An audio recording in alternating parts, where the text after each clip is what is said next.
Hello YouTube, this is Umozo3. So this is almost certainly our last lesson on object-oriented programming concepts. And if you go back to the previous video, lesson 37, we did a pretty comprehensive, pretty quick, but also pretty comprehensive overview of all the fundamentals that we talked about in those 14 or 15 lessons from 22 to like 36. So now we're on lesson 38, and I just wanted to fill in a few more gaps. We've just been saying a few more interesting things about object-oriented programming, and in lesson 22, all we knew how to do was getter methods and setter methods and a constructor, and there wasn't even a toString method yet, and so we just created person objects and called the getName method. But here there's a lot more going on, and we're talking about interfaces and subclasses and methods and different types of variables and functionality and keywords and calling constructors of the superclass. And so hopefully by watching these videos, you're getting a comprehensive enough understanding, right? If something doesn't make sense the first time, usually I would come back and try to say it in a slightly different way in another video. And so hopefully after seeing these different examples and keeping up with the whole thing, you're following what's going on. What I'm going to do is I'm going to open up, we've had different things here, right? So we said that the only real difference between these two architectures, there's a couple differences here. So for person is a concrete superclass. Occupation was an interface, okay? And so they both can have classes that basically extend or inherit them, but lawyer and waiter needs to provide concrete definitions for all of occupation's abstract methods. Doctor and student don't have to provide concrete definitions for any methods because person is concrete. So person can be initialized. Person objects are independent on their own. They function without doctor or student. But then if doctor and student want to do two things, they can do two things optionally. Number one, they can create their own methods. And number two, they could modify the functionality of person's methods that they're receiving. So, okay, instead of using person's version of a method, I want to do something either slightly different or completely different. And that's completely up to doctor and student to decide individually. And so with lawyer and waiter, the difference is that with an interface, we only have abstract methods. And what I did between the last video and this video is we're going to talk a little bit more about overloaded methods. If you go back to lesson 21, I think we were talking, it was our second of two videos about static methods. And we said basically an overloaded methods are methods in the same class that share the exact same name, could be usually the exact same return type too. And the only way to distinguish them is the set of parameters that they're accepting.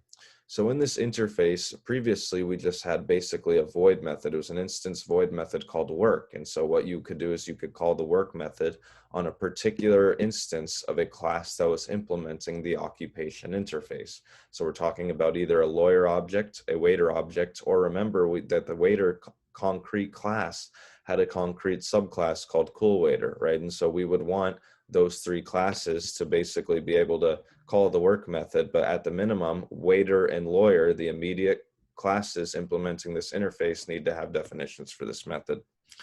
It turns out that for overloaded methods, every time you have a version of an overloaded method, you need to provide a separate definition for that version.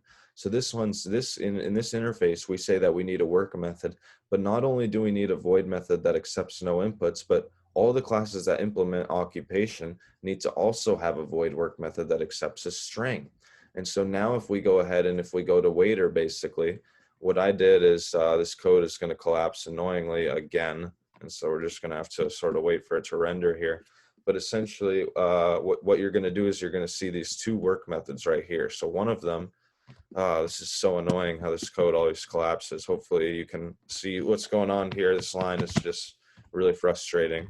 But hopefully what you can do is you can see the two work methods here, right? So this one we already had, right? And we said that if the waiter was going to implement, if it was going to implement occupation, it would certainly need to have a definition of the work method that accepts no inputs. But now it also needs to provide a definition of the work method that accepts a string. And so what does waiter decide? Because if you take this out right now, let's go ahead and take out that method, and then we can go ahead and compile it.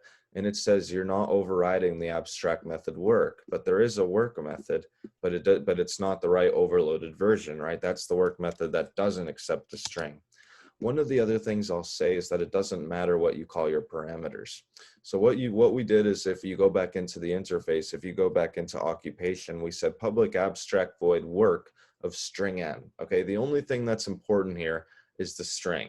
You don't have to worry about the n, doesn't matter. Okay, so if you go to waiter, you don't have to say public void work of string n, right? We can compile this and it's not going to underline R and say, oh, we're looking for n.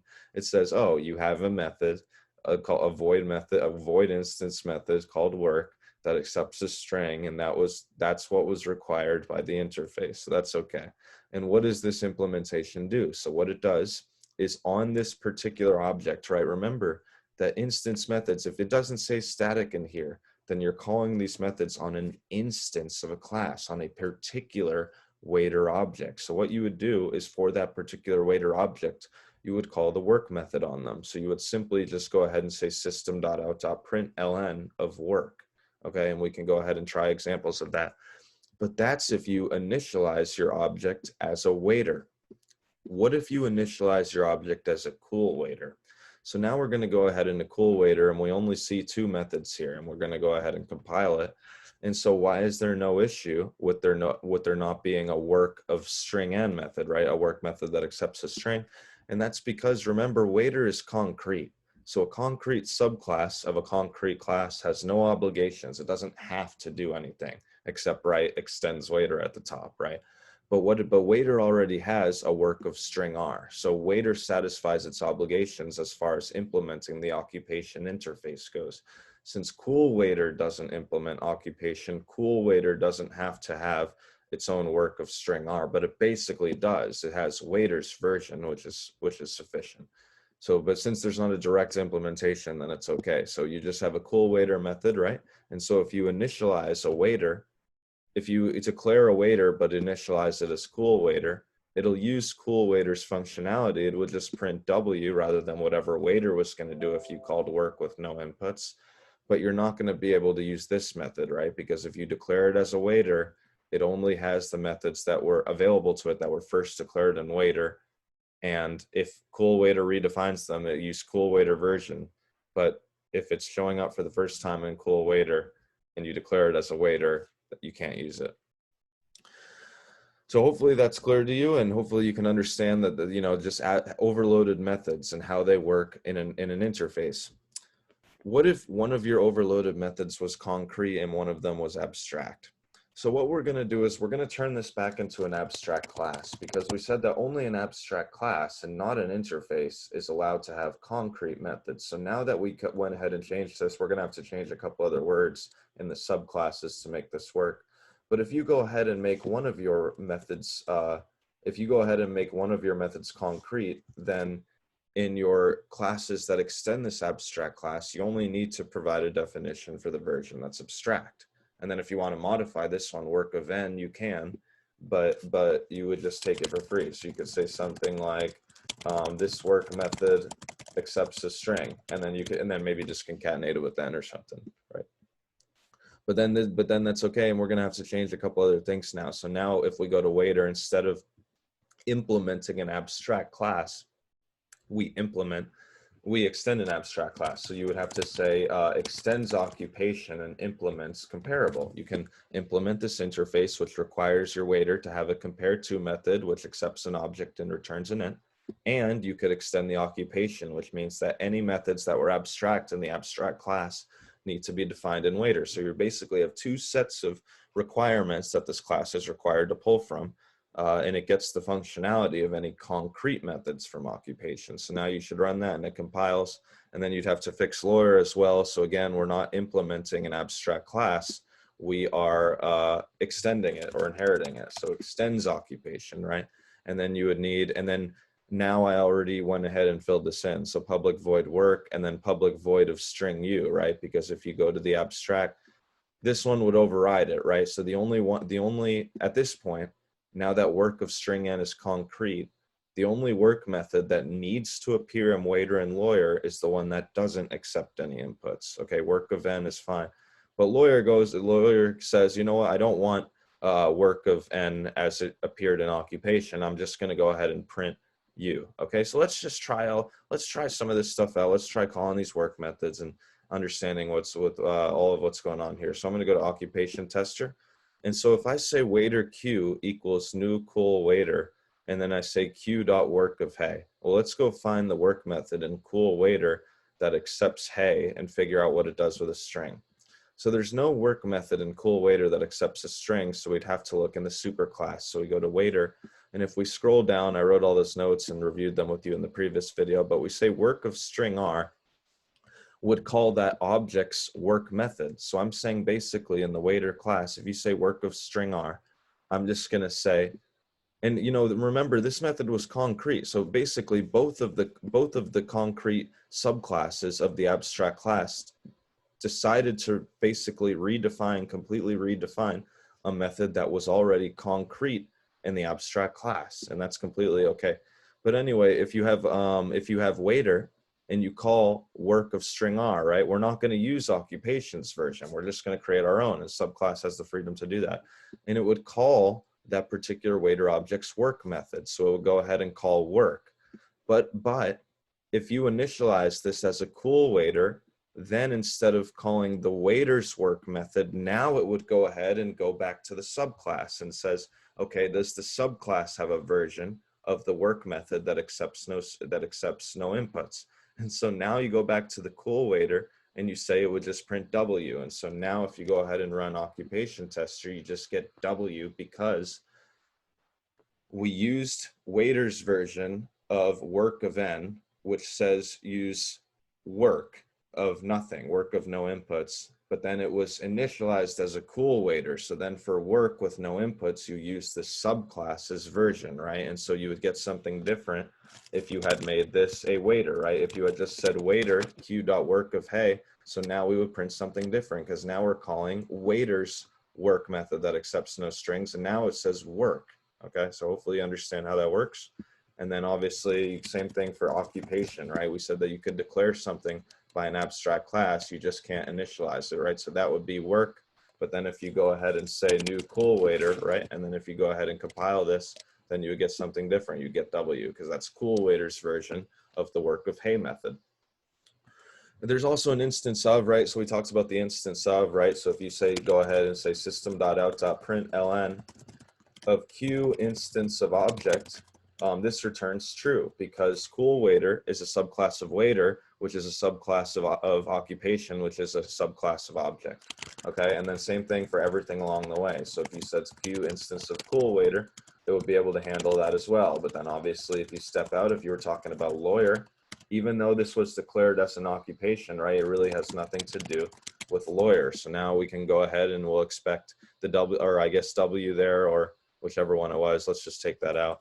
And we'll just go ahead and expect true, true, and false, right? So if we go ahead and compile it, and then we go ahead and run the main method, then we get true, true, false, just like we expected. We can have an array or an array list of abstract type.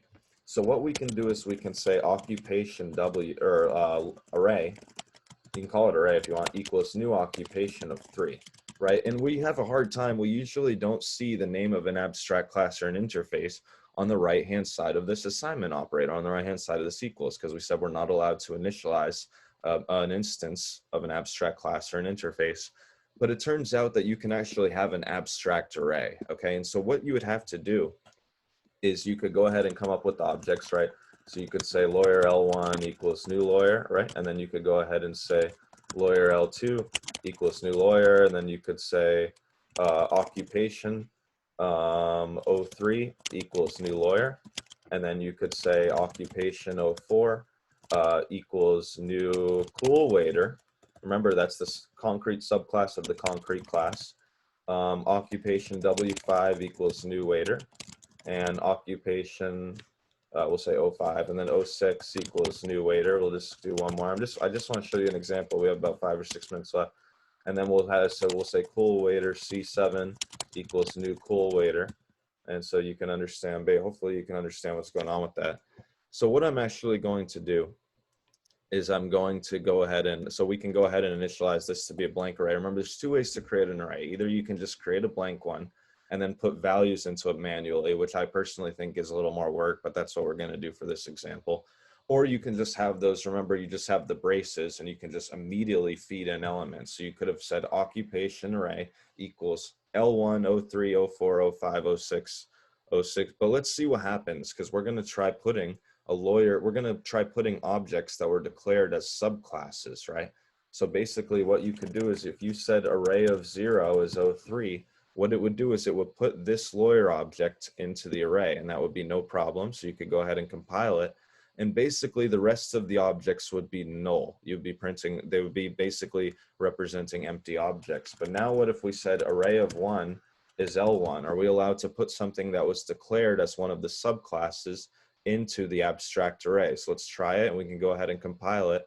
And there's no issue with that. So basically, even though this was declared as a subclass, and even though this array is declared as abstract, this could be a superclass, but basically you can have not only items that are initialized as subclasses going into that array, but also items that were declared as subclasses. So you could put this item which was declared as a cool waiter.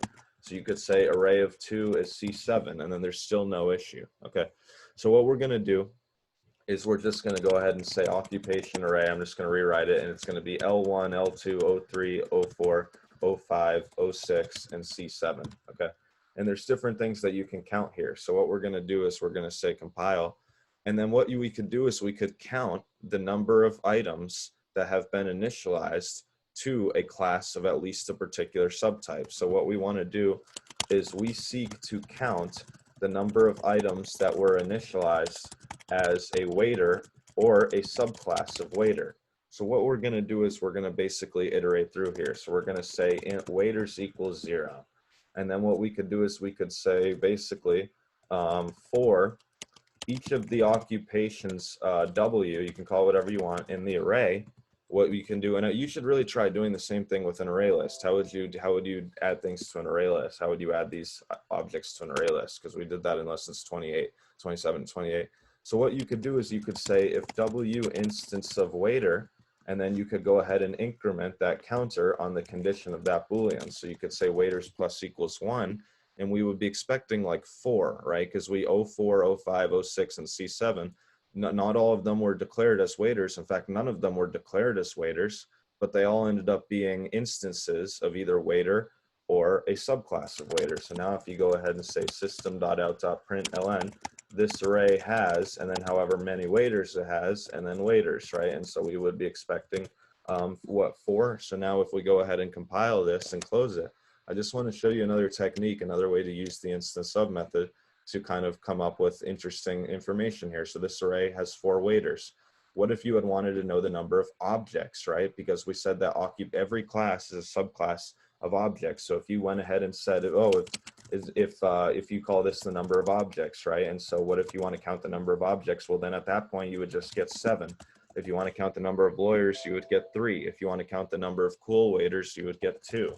Okay, so you could go ahead and say this number has, and then however many objects it has, and then we could go ahead and compile it and run it, and then we could go ahead and see something. Void main string args, and then the array has 7 objects. The last thing I'll say is that if you see that something is a particular instance, you could do an explicit cast, and then you could use that class's functionality. So for example, what we're going to do is we're going to think about the number of cool waiters. I have 1.5 minutes left here.